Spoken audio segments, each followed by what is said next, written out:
So hey friends, welcome back to my channel. This is Neha Patel. I am a company secretary and a lawyer by profession. मैंने अपना CS exams 2020 में clear किया था with all India rank in all the 3 stages. And guys, अगर आप भी सोच रहे हैं कि आप भी CS की जर्नी स्टार्ट करें but after your graduation and you are very confused कि आगे कैसे बढ़ना है, क्या स्टेप्स होते हैं, क्या फीस होती है, क्या करियर अपॉर्चुनिटीज होगी, तो ये वीडियो आप लोग के लिए है गाइस. बिकॉज आज के वीडियो में मैं आपको A to Z with step बताने वाली हूँ कि ग्रेजुएशन के बाद आप CS कैसे कर सकते हैं. एंड गाइस, इस वीडियो में आगे बढ़े उसके पहले मैं आपको एक चीज बता दूं कि मैं जानती हूँ आपके माइंड में ये क्वेश्चन बिल्कुल होगा कि क्या मैं लेट स्टार्ट कर रही हूँ ग्रेजुएशन के बाद. मतलब आप लोग ऑलमोस्ट 20-21 साल के होंगे, तो आपको ये कंफ्यूजन बिल्कुल होगा कि क्या मेरे लिए करियर अपॉर्चुनिटीज मार्केट में होगी या नहीं.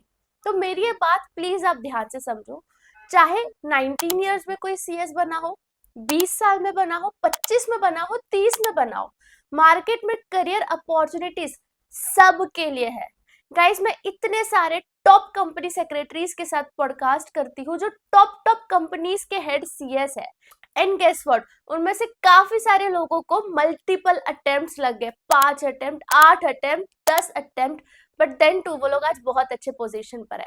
सो गाइस, इस डाउट को तो आप बिल्कुल अपने माइंड से निकाल देना कि क्या मैं लेट स्टार्ट कर रही हूँ, करियर अपॉर्चुनिटीज मेरे पास होगी कि नहीं. ऐसा बिल्कुल नहीं होगा, आप बिल्कुल सही स्टार्ट कर रहे हो. सो यस, शुरू करते हैं. सबसे पहली चीज तो गाइस आप लोग को पता ही होगा कि CS में 3 स्टेज होते हैं: CS ET, CS executive and CS professional. अगर आप 12th के बाद CS कोर्स परस्यू करना चाहते हो तो मैंडेटरीली आपको CS ET के रूट से ही जाना पड़ता है. बट अगर आप ग्रेजुएशन के बाद CS करने वाले हो तो CS ET एग्जेम्प्ट हो जाती है, आप डायरेक्टली CS एग्जीक्यूटिव से स्टार्ट करते हो. दैट मीन्स कि 2 ही स्टेज है ग्रेजुएशन के बाद, CS executive and CS professional, provided आपको ग्रेजुएशन में 50% मार्क्स आए हैं. तो इट इज नेसेसरी कि आपको 50% मिनिमम मार्क्स आने चाहिए. अगर 49 भी आए हैं तो आपको CS ET देना पड़ेगा. बट यार 50% तो मेजरली सबको आ ही जाता है. नाउ गाइस, CS के साथ ही साथ काफी लोग LLB भी करते हैं, MBA भी करते हैं. एंड आई थिंक आप लोग के माइंड में भी ये सारा कुछ होगा कि हम CS के साथ साथ कौन सा करें. तो LLB अगर CS के साथ करना चाहते हो उस पर भी मैंने वीडियो बनाई है, लिंक डिस्क्रिप्शन पे डाल रही हूँ. MBA CS के साथ करना चाहते हो उस पे भी वीडियो बनाई है, उसका भी लिंक डिस्क्रिप्शन पे डाल रही हूँ. बट अगर आपको ये छोटा सा कोर्स परस्यू करना चाहते हो जो 3-4 महीने का ही हो, तो मेरे पास आप लोग के लिए कोर्स है, that is certified business accountant course. Now guys, ये सिर्फ 3 महीने का कोर्स है जो ओडीन स्कूल प्रोवाइड कर रहा है. नाउ गाइस, ये course specially BCom graduates, MCom graduates, CA intermediate, CS intermediate, CMA intermediate इन लोग के लिए बनाया गया है. और आपको गाइस थोड़ा सा भी अगर बिजनेस, फाइनेंस, अकाउंटिंग इनमें थोड़ा सा भी इंटरेस्ट है तो ये कोर्स बिल्कुल आपको लिए है, क्योंकि ये सिर्फ 3 महीने का कोर्स है. एंड इसमें आपको SAP proficiency, interview skills, SAP training, इन सब के बारे में सिखाया जाता है. सबसे बेस्ट पार्ट है कि इनका जो कोर्स है ना, सिलेबस वो इंडस्ट्री अलाइंड सिलेबस है. बहुत सारे प्रैक्टिकल केस स्टडीज के साथ आपको पढ़ाया जाता है, प्लस ये कंप्लीटली ऑनलाइन है. तो आप घर बैठे बैठे इस कोर्स को कंप्लीट कर सकते हो. Also guys, 500 plus hiring organisation है यहाँ पे, like Accenture, IBM, Deloitte, Kellogg's and what not. तो अगर आप लोगों के पास थोड़ा सा फ्री टाइम है या फिर आप अपने स्किल्स को CS के साथ ही साथ थोड़ा सा अपब्रिंग करना चाहते हो तो certified business accountant course is for you guys. इसकी भी लिंक मैं डिस्क्रिप्शन पे डाल रही हूँ, आप जल्दी से चेकआउट कर लेना. Now let's talk about fees. Guys, अगर आप ग्रेजुएशन के बाद डायरेक्ट एंट्री जिसको बोलते हैं कि आप CS एग्जीक्यूटिव में आ जाते हो तो आपकी फीस CS एग्जीक्यूटिव की 22,000 होती है. CS ET के रूट से जाते हो तो 17,000 होती है. और CS प्रोफेशनल में आपकी फीस कितनी होगी? 20,000. तो इंस्टीट्यूट ने रिसेंटली थोड़ा सा फीस में चेंजेस किया है, थोड़ी सी फीस बढ़ाई है. तो एग्जीक्यूटिव में आपको 22,000 फीस देनी पड़ेगी, प्रोफेशनल में 20,000. ऑल्सो गाइज, मैं आपको बता दूं CS के एग्जाम्स जो एग्जीक्यूटिव और प्रोफेशनल है साल में 2 बार होते हैं, जून में और दिसंबर में. तो अगर आप साल के कोई भी दिसंबर में अटेम्प्ट देना चाहते हो तो लास्ट डेट ऑफ रजिस्ट्रेशन होगी आपकी सितंबर. उसके बाद आपको लेट फीस देके अक्टूबर में पे करना पड़ेगा, उसके बाद आप रजिस्टर नहीं कर सकते. और अगर आप जून में अटेम्प्ट देने की सोच रहे हो तो मार्च एंड डेट होती है, तब तक की आप रजिस्टर कर सकते हो। लेट फीस देके अप्रैल तक जा सकते हो, उसके बाद रजिस्टर नहीं कर पाओगे।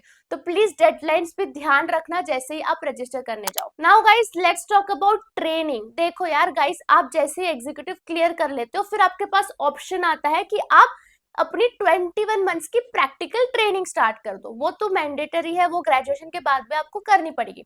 या तो आप एग्जीक्यूटिव के बात करो या तो प्रोफेशनल के बात करो, बट 21 महीने की ट्रेनिंग है। ये उन लोगों को एग्जाम्प्ट है जिनके पास 3 साल का एक्सपीरियंस है कोई सेक्रेटेरियल डिपार्टमेंट में काम करने का, या जिनके पास 5 साल का एक्सपीरियंस है as a CA, as an MBA. तो इसकी कुछ एग्जाम्शन गाइडलाइंस होती है जो मैं इन डिटेल डिस्क्रिप्शन पे डाल रही हूँ।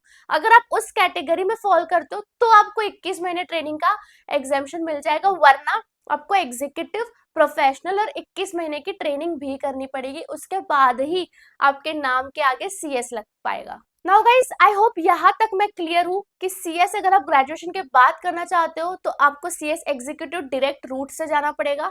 फीस के बारे में हमने बात कर दी, लास्ट डेट ऑफ रजिस्ट्रेशन के बारे में बात कर ली और ट्रेनिंग के बारे में बात कर ली। Now let's talk about syllabus. Guys, CS executive में आपको 7 सब्जेक्ट होते हैं, सीएस प्रोफेशनल में भी 7 सब्जेक्ट होते हैं। सीएस प्रोफेशनल में आपको 2 इलेक्टिव सब्जेक्ट भी एड ऑन हो जाते हैं। तो ये सारे सब्जेक्ट्स को कैसे टैकल करना है, इसकी क्या स्ट्रेटेजी होनी चाहिए, इस पे मैंने काफी सारे वीडियोस बनाए हैं। मैं यहाँ पे एक वीडियो भी डाल रही हूँ जिसमें मैंने आपको बताया हुआ है कि how to start studying for CS executive. तो अगर आप सीएस एग्जीक्यूटिव पहली बार अभी दोगे तो कौन से सब्जेक्ट्स को पहले खत्म करना है, कहाँ से कोचिंग कर सकते हो, आप कहाँ से पढ़ाई कर सकते हो, कहाँ से फ्री में एजुकेशन ले सकते हो, कैसी स्ट्रेटेजी होनी चाहिए, इस पर मैंने इन डिटेल वीडियो बनाई हुई है, तो आप वो एक बार रेफर कर लेना। सो गाइस, अज्यूम करते हैं कि आप ग्रेजुएशन के बाद सीएस करना स्टार्ट कर देते हो और एक एक अटेम्प्ट में क्लियर भी हो जाते हो, तो बस एक्स्ट्रा 2 साल लगेंगे एंड आप अपना सीएस एग्जाम्स क्लियर कर लोगे। तो ये भी बच्चों के काफी डाउट होते हैं कि एक ग्रुप देना चाहिए, 2 ग्रुप देना चाहिए। मैं तो बोलूंगी आप दोनों ग्रुप एक साथ दो ताकि आप जल्दी जल्दी इसको क्लियर कर पाओ।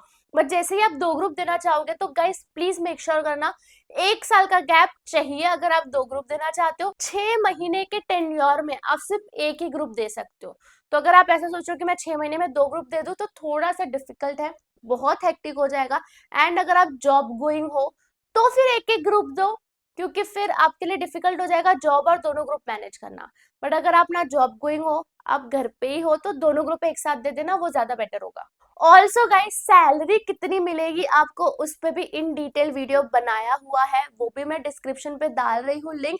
सैलरी एज ए सीएस अच्छी खासी मिल जाती है, जिसमें विद इन 1 ईयर ओनली आपका पूरा जो कॉस्ट है सीएस करने का वो रिकवर हो जाएगा। आपका सीएस का जो कॉस्ट है विद इन 1 लाख आप सीएस कर लोगे, उसके अंदर पूरा आपका सीएस कंप्लीट हो जाएगा, जो आप 1 ईयर में, जैसे आप जॉब पे जाओगे, इंटर्नशिप पे जाओगे, आप रिकवर कर लोगे। सीएस का आगे क्या स्कोप होने वाला है उस पे भी मैंने इन डिटेल वीडियो बनाई हुई है, वो भी मैं लिंक डिस्क्रिप्शन पे डाल दूंगी। So yes friends, that's it. I hope ये वीडियो आपको काम आया होगा एंड आपको थोड़ा सा आइडिया लगा होगा कि ग्रेजुएशन के बाद आप अपना सीएस कैसे कंप्लीट कर सकते हो। और भी कुछ डाउट्स आपके माइंड में रह गए होंगे तो प्लीज मुझे कमेंट सेक्शन में बताना। हम मिलते हैं दूसरे वीडियो में guys, bye, best of luck.